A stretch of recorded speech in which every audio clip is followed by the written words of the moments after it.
Hello. Yes, we're live. It should work.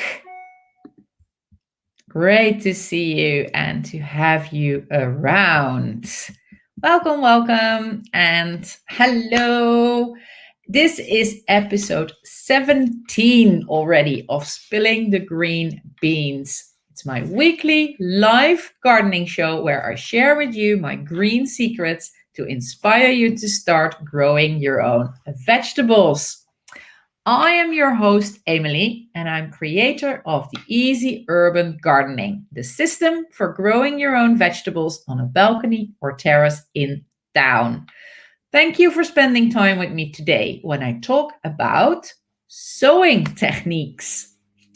Growing vegetables can seem daunting and hard work, but I share with you my green secrets, the most crucial techniques to make it fun and easy. You'll also learn how to take advantage of the broad health benefits of gardening and how to cook delicious meals with your own vegetables. I am spilling the green beans. And before I really dive into today's episode, I want to share with you that if you would like to garden together with me, it's not too late to join my Your Summer and Autumn Garden program. Here, I guide you through the season until the end of September, making sure you get the most out of your garden.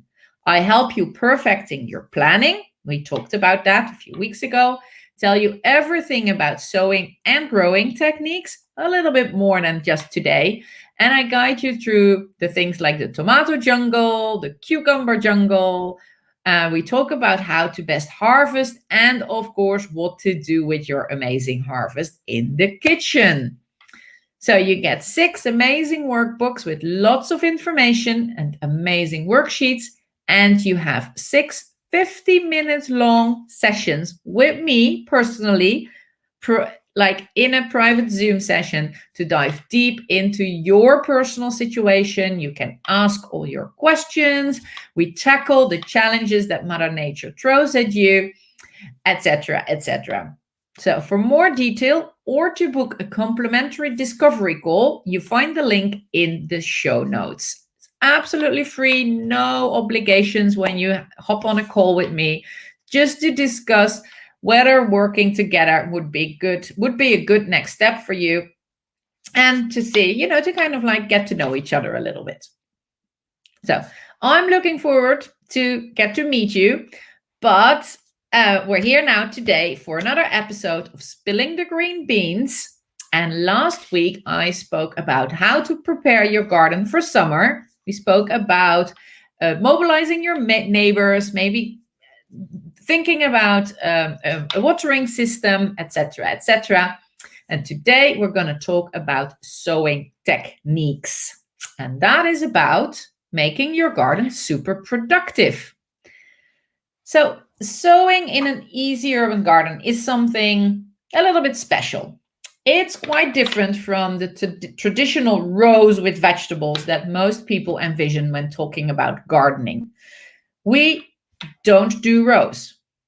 We don't do massive thinning, and we don't do much transplanting. No, you and me, easy urban gardeners, we sow in squares. First, big difference. And we sow stingy. We also sow directly at the right spot. And we try to sow almost all vegetables that we grow, and we sow often as possible. So let's start with that first big difference to traditional gardening, sowing and growing in squares. As you might know by now, an easy urban garden is made of squares. We count in squares, 30 by 30 centimeters squares, which is equal to 1 square foot squares. So within those squares, we sow our vegetables, but we also sow in squares. So we kind of like copy the grid of our garden to every square when we sow our seeds. Let me show you. I have here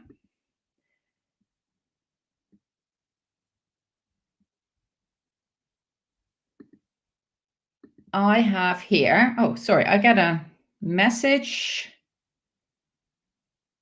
that something is going wrong with streaming into Facebook. Okay, it's gone. So let me show you.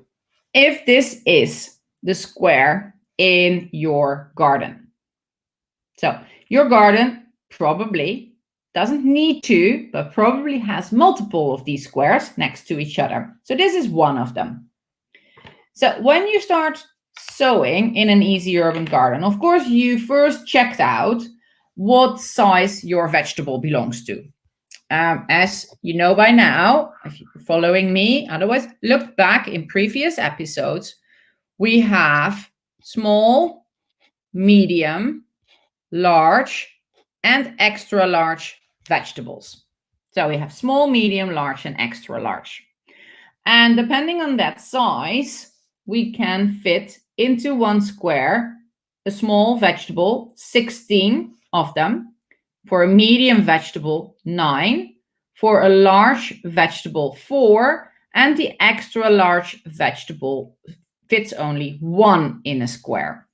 So, of course, with 1 in a square, that's kind of like easy. You just put it in the middle. But for the others, you kind of like have to visualize copying the grid system. So let's look first at the small vegetables. If you want to fit 16 small vegetables in your garden, you have to kind of like divide your garden again.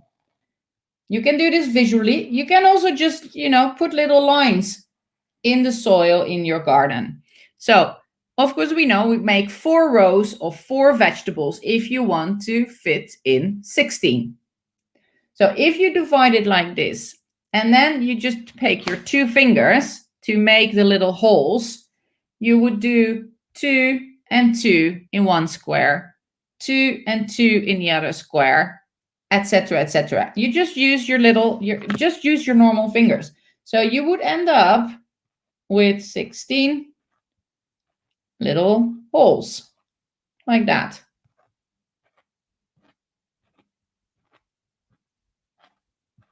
And that is the small vegetable grid in which you will sow. So as you use your fingers, of course, you made really holes, and that's where you sow your seeds. So the same goes for, well, let's first jump to the large vegetables, because that's 4.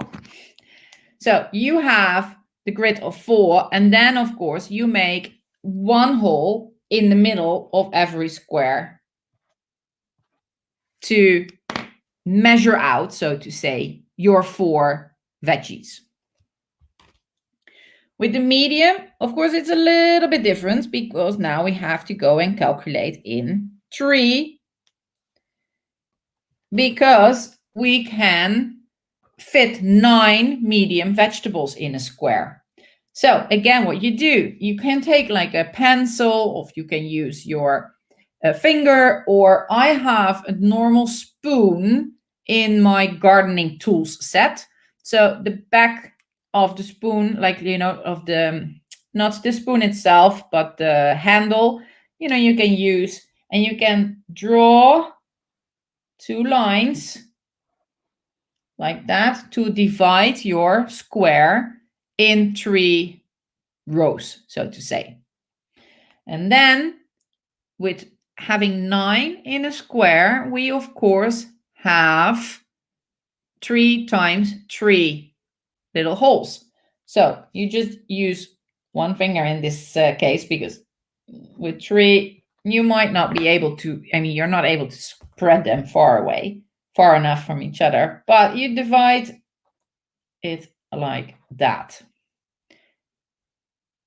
It doesn't really need to be, you don't need to use a measuring stick to do this. It's just to visualize. And if you want to visualize it even more, if that's easier for you, you can even draw, the two vertical lines in your square as well, and then make a little hole for your seeds in the middle of every square.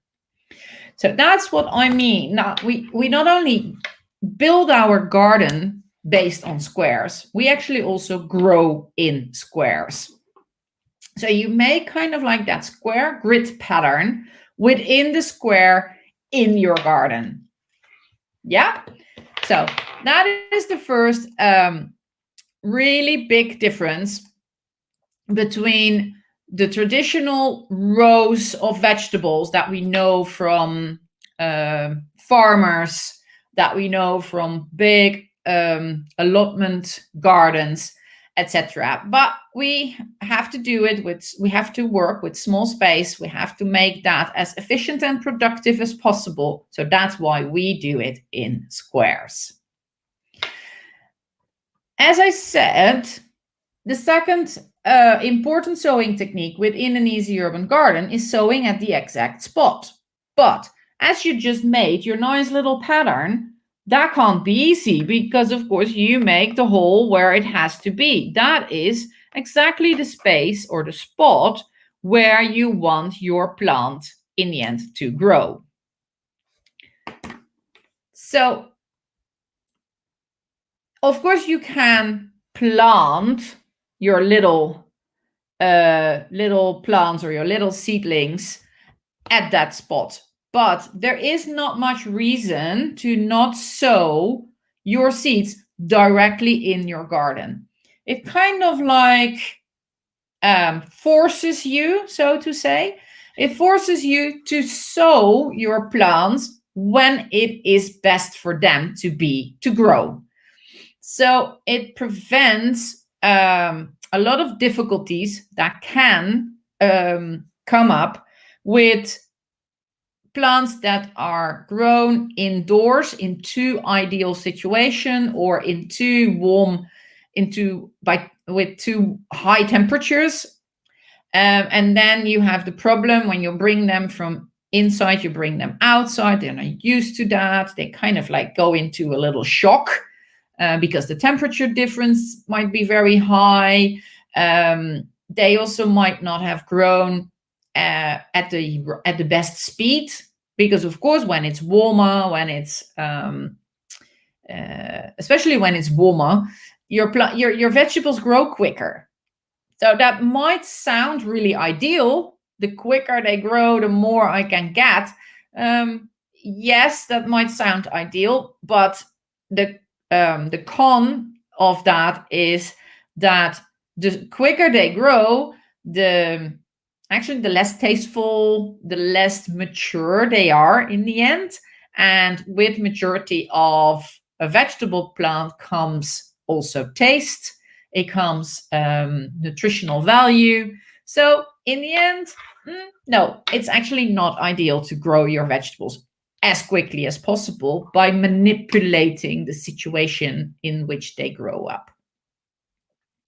So we use things like sowing trays, etc. We use them as little as possible. You can't avoid it completely because, as we spoke about a couple of weeks ago, I think 2 weeks ago, if you want summer vegetables and you want to grow them from seeds, summer vegetables, of course, are tomatoes and cucumbers and zucchinis, etc.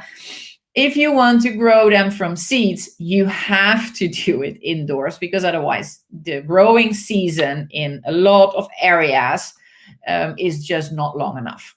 So there you can't avoid it, but all plants that are actually totally normal to grow in your own area, and for a lot of areas in Europe, that means that carrots can be grown outdoors, and beetroot, and different kind of lettuces, and beans, and potatoes,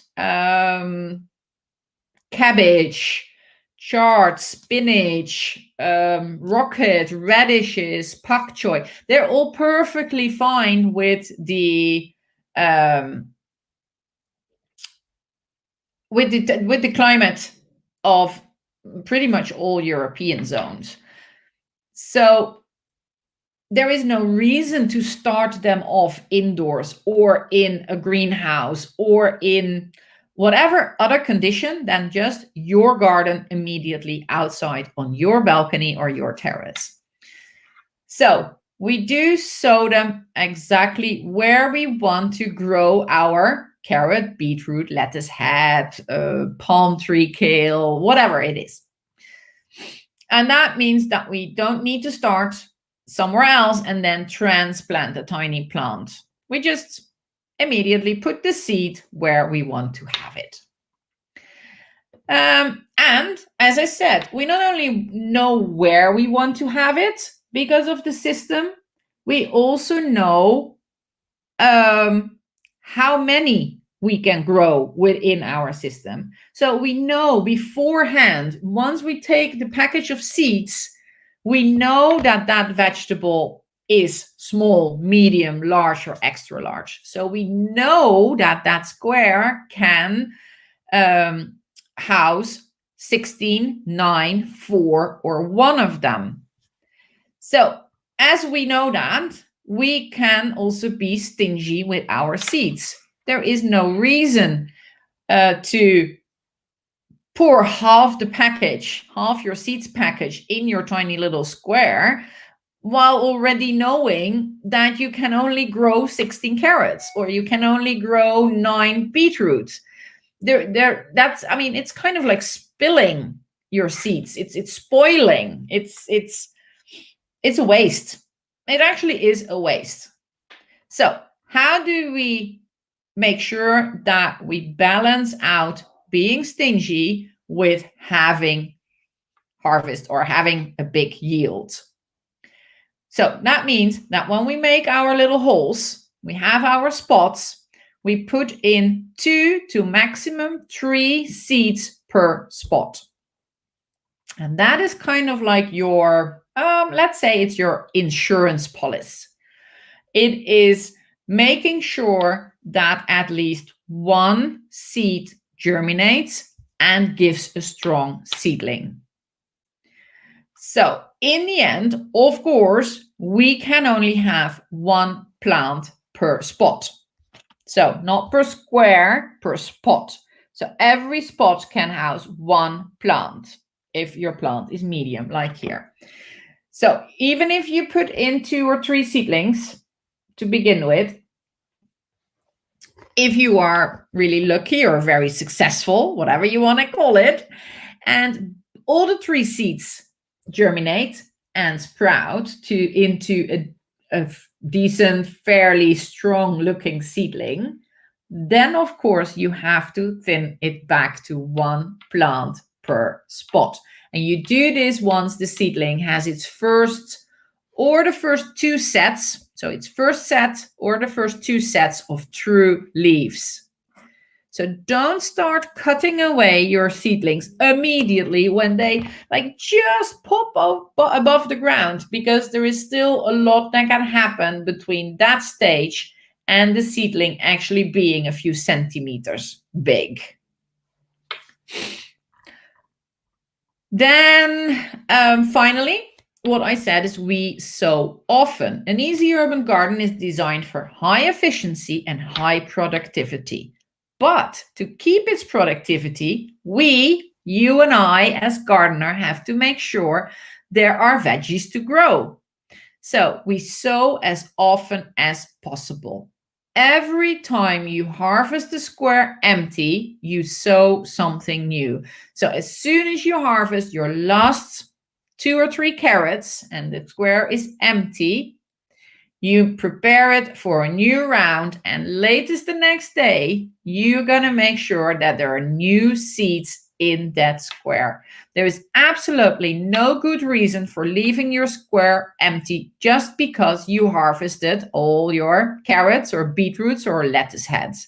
That square is perfectly capable of producing a second round of, say, Swiss chard, and maybe even a third round of rocket, depending on the season, on which month you're in, and how the weather actually is behaving at you're in your garden. But a real easy urban garden has no empty squares from March to October. So think about that.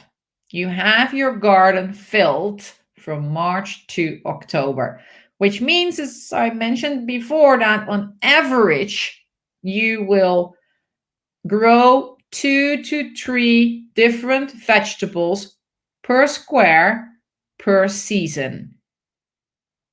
Yes, your easy urban garden can be as productive as that. If you have 8 squares, you will harvest 3 times 8, which is 24 times within a season. Isn't that exciting? I think that's amazing. If you look at the tiny little spaces that many of us in town have, and you can still have that big productivity and then in the end actually really, really, really big yields, I think that is exciting. Okay, a final thing I want to mention is a question I very, very, very often get. And I have many clients asking me. The first question is very, very legitimate. The second also, but the second is a little bit more funny. It's, Emily, how deep do I sow my seeds? Very legitimate question, but often I get this question framed in a different way. And that is, how do I know that I sow my seeds the 1.5 centimeters deep as is stated on the package?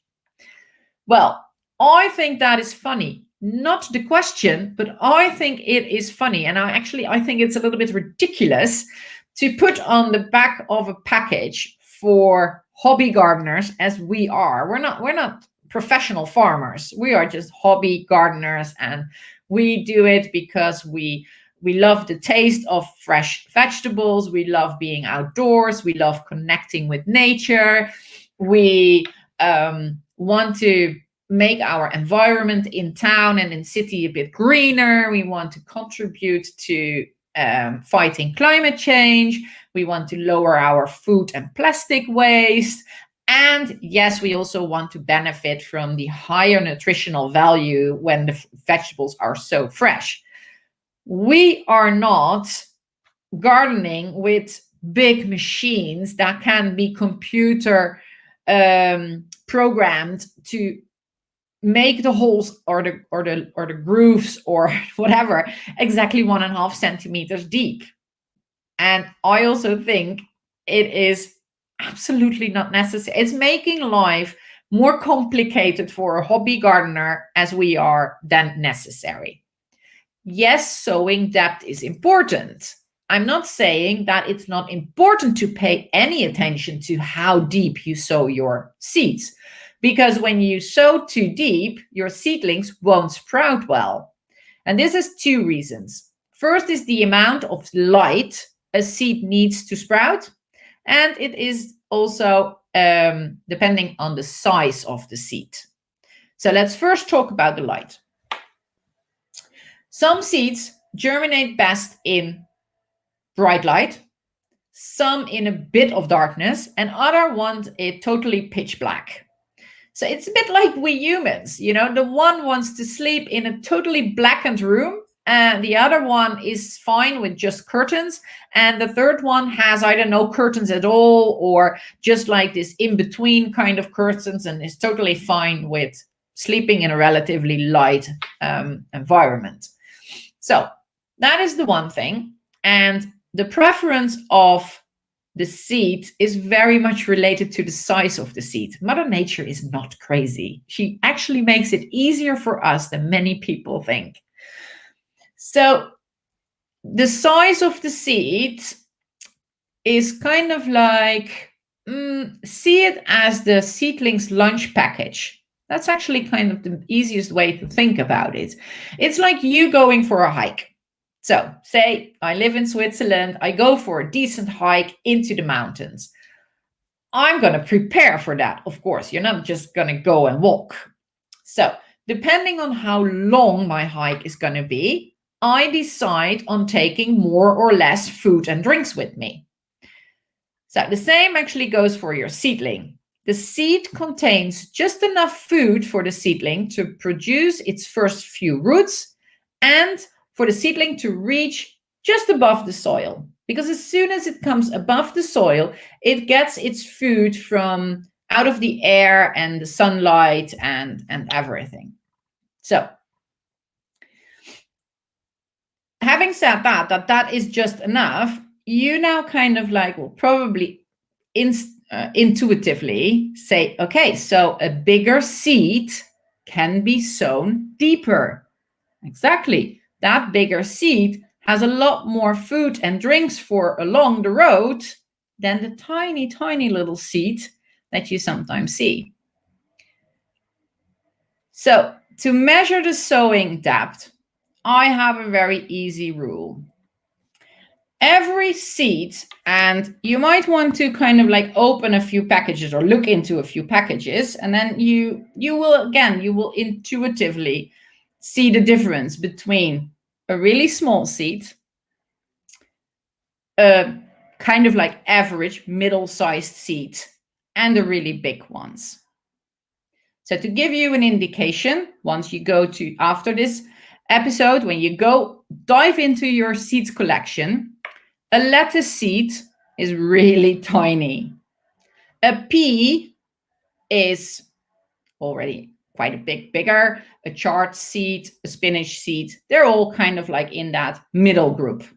And then you have seeds like courgette, zucchini, pumpkin, melon. So there are in that sunflower.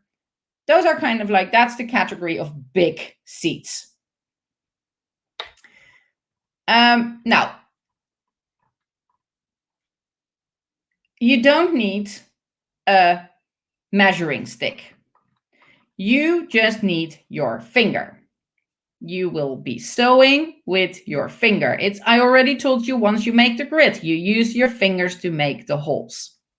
So, you know, I am going to sow lettuce. Lettuce, you look at the seeds and you say, they're pretty tiny. So, when you make your grid, you think about, okay, which seeds are going to go into my little holes that I'm making? And knowing that it is lettuce, you know you have to make the holes not too deep, because that tiny little seed goes in. If you go and sow zucchini, you look at the seed and you think, whoa, that's big. So you have to go deeper. Now, how deep exactly? Tiny seeds go nail deep. So you take your index finger. When you make the hole, you make sure the hole is not deeper than your nail. And you have the middle category. Again, you poke in the soil and you make sure the hole is not deeper than until the first phalanx of your finger. And only for the really big seeds, you go half a finger deep. So you go like that deep till you're, officially it's the second phalanx, but it's like half a finger. So that is where you have kind of like an average. You have the tiny seeds that will be sown then somewhere between half a centimeter and a centimeter deep. You have the middle category that most of the time is categorized as 1.5 centimeter deep. And then you have the big seeds that have to go in like 2 centimeters or 2.5 centimeters deep if you look on the packaging. But with your finger, on average, you're good. You're good to go. I do it like that already for years, and I hardly ever have seeds not sprouted. So that is the easy way of making sure your seeds are going to go in on a good depth. Okay, so looking back, kind of like summarizing, we as easy urban gardeners, instead of growing in rows, we grow in squares. And within those squares, we sow in squares. I'll show it again. Once again, the big square is the square in your garden, and the little squares is the grid pattern for medium-sized vegetables. Of course, with Small sized vegetables, you make sure you have 16. So it's 2 and 2, 2 and 2. The large ones, they go in 4 like that. And the big one, the extra large ones, just 1 in the middle. We only use a few seeds per spot, like 2 to 3 seeds per spot. And then when we're lucky, we can thin that back to only 1 seedling per spot. But don't do that before your seedling has a decent height of something like 4 centimeters, 3-4 centimeters, and has at least its first set of true leaves, which is not the very first set, because as you know, those are the seedling leaves. They don't count. And we do not use a measuring stick. We have our finger, and we divided our finger in 3 parts, making sure that we sow on the right depth. And then finally, we sow almost all our vegetables. So we grow from seeds, and we sow as often as possible. Try to avoid empty squares in your garden between definitely the end of March and the end of September, or early April to end of September. You don't want to have empty squares in your garden. Try to make that work, and you will be pleasantly surprised about how much vegetables you can get out of your little or maybe even tiny garden on your balcony or terrace in town. So thank you for spending time with me in the garden, and I hope to meet you in your garden soon. Check out if you're still thinking about gardening together is a lot more fun. Check out the show notes below the video for a link to my garden program, my summer and autumn garden program, where we are gonna garden together for the whole season. And did you enjoy this episode of Spilling the Green Beans, then please share, subscribe so you don't miss any next episode, and give a review for more people to enjoy the show. I see you in next week's episode, which is about lettuce in your easy urban garden. And more important, of course, it's one of those vegetable episodes again. I'm going to share some exciting ways to use your lettuce in the kitchen a little bit different. See you next week. Bye.